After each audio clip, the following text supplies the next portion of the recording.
राज्यात आरक्षणाच्या मुद्द्यावरनं रण पेटलेलं आहे। राज्य सरकारने जरांगे पाटलांच्या मागण्या मान्य करत कुणबी प्रमाणपत्राबाबत अधिसूचना काढली। मात्र यावरूनच मंत्री छगन भुजबळ यांनी सत्तेत राहून सरकार विरोधात एल्गार पुकारलाय। ओबीसींची बाजू मांडण्यासाठी भुजबळांनी राजीनामा दिला, पण आता भुजबळांनी आणखी आक्रमक भूमिका घेतलेली आहे। ओबीसी मेळावे म्हणजे भविष्यातल्या मोठ्या क्रांतीची बीज असं पोस्ट करत भुजबळांनी आणखी आक्रमक पवित्रा घेतलाय। त्यामुळे भुजबळ आता कोणती क्रांती करणार असा प्रश्न उपस्थित व्हायला लागलेला आहे। ओबीसींचा बुलंद आवाज, सडेतोड भूमिका घेणारे राजकीय नेते, निर्णय न पटल्यास स्वकीयांनाही फैलावर घेणारे, अशी छगन भुजबळ यांची ओळख अवघ्या महाराष्ट्राला आहे। आता मंत्री असलेले हेच छगन भुजबळ वेगळा निर्णय घेण्याच्या तयारीत आहेत का असा प्रश्न उपस्थित होतोय। कारण भुजबळांनी आपल्याच महायुती सरकारवर बेबंदशाहीचा ठपका ठेवला। अहमदनगरच्या ओबीसी मेळाव्यातून आपण सरकारच्या बेबंदशाही विरोधात, भेदभावाविरोधात आणि ओबीसींच्या हक्कांसाठी आवाज उठवला। अहमदनगरमधील ओबीसींचा मेळावा म्हणजे भविष्यातील एका मोठ्या क्रांतीची बीज ठरणार आहेत। विरोधी पक्ष तर अडीच महिने मी थांबलो, विरोधी पक्ष करतायत, विधानसभेत केले लोकांनी काय मागणी, मी काय बोललो नाही। परंतु सरकारी पक्षाचा एखादा आमदार कमरेत लाच घालण्यापर्यंत जर बोलायला लागला तर लोक काय मला म्हणतील, त्या किती लोचट आहे। लोक काय आमदार लाच घालायला मागतायत त्याच्या कमरेमध्ये सरकारी पक्षाचे, आणि राजीनामा देत नाही, म्हणून मला त्याची वाच्यता करावी लागली, म्हणून मी राजीनामा दिलेला। मंत्रिमंडळाचा राजीनामा दिला आणि मंत्रिमंडळाला त्याला कळतच नाही आपण काय केलं ते ना। आता मी खरंच डॉक्टर पाहिजे होतो, त्याचा मेंदूर रोग झाला दिसतो, त्याला काय बोलत त्या ध्यानातच राह ना। आता लय कुंकडे बोलायला लागले। त्याचा सगळ्यात मोठा प्रॉब्लेम काय आहे, गोर गरीब मराठे हे ओबीसीत जात नव्हते, हे गेले। ते म्हणतो मग एवढं गरीबाचं पोरग लढ आपण किती मोठाले होतो, आपण हरलोतच ना मग ओबीसीत गळत। त्यामुळे ते ना ते रात्री झोपत नाही वाटतं। मी डॉक्टर असतो त्याचं मेंदू तपासायला गेलो असतो।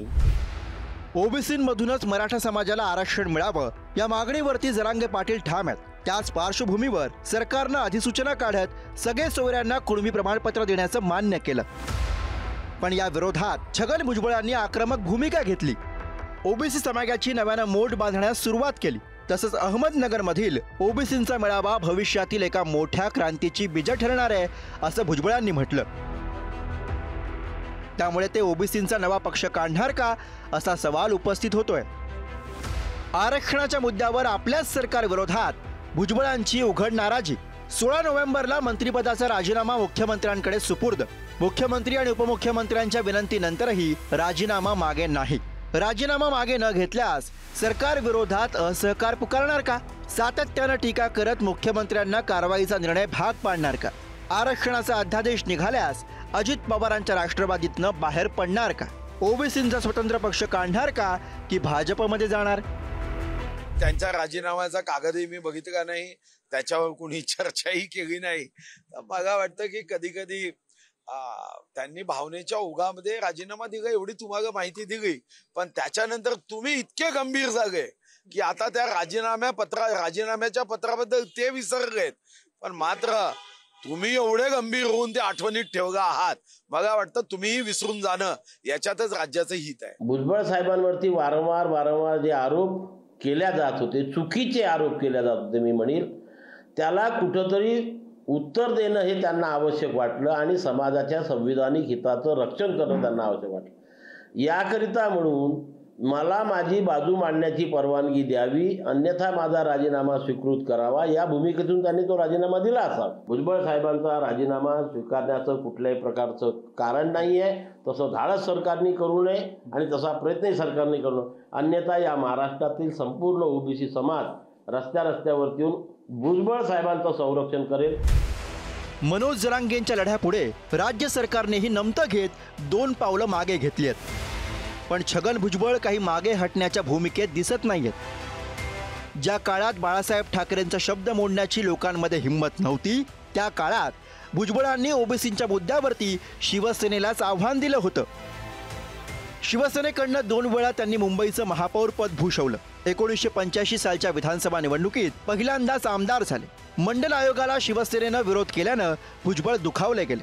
1991 मध्ये नागपूर अधिवेशनात भुजबळ 9 आमदारांसह काँग्रेसमध्ये गेले. 1999 मध्ये शरद पवारांकडनं राष्ट्रवादी काँग्रेसची स्थापना झाली.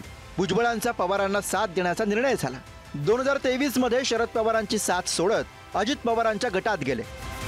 असं तुम्ही कॅबिनेटमध्ये आहात ना, एक तर सरकारच्या निर्णयाविरुद्ध भूमिका घ्या, नाही तर मग गप्प बसा.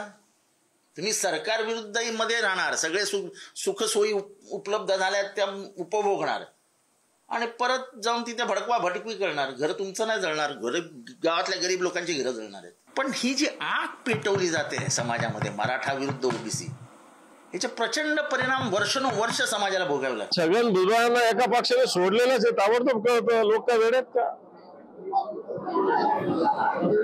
बरोबर आहे. छगन भुजबळ आतापर्यंत स्वतःला सर्व ओबीसींचा नेता म्हणून प्रस्थापित करू शकले नाहीत असं म्हटलं जातं.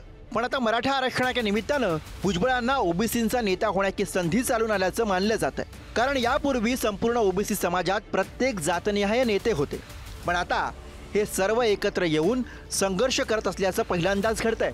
जरांगे यांच्यामुळे भुजबळांचं ओबीसी समाजाचं एकमुखी नेतृत्व करण्याचं स्वप्न साध्य होत आहे. त्यामुळे भुजबळांनीच म्हटल्याप्रमाणे अहमदनगरमधील ओबीसींचा मेळावा म्हणजे भविष्यातील एका मोठ्या क्रांतीची बीज ठरणार का, हे लवकरच स्पष्ट होईल. अजय मानेसह सूरज बुरावके, पुढारी न्यूज.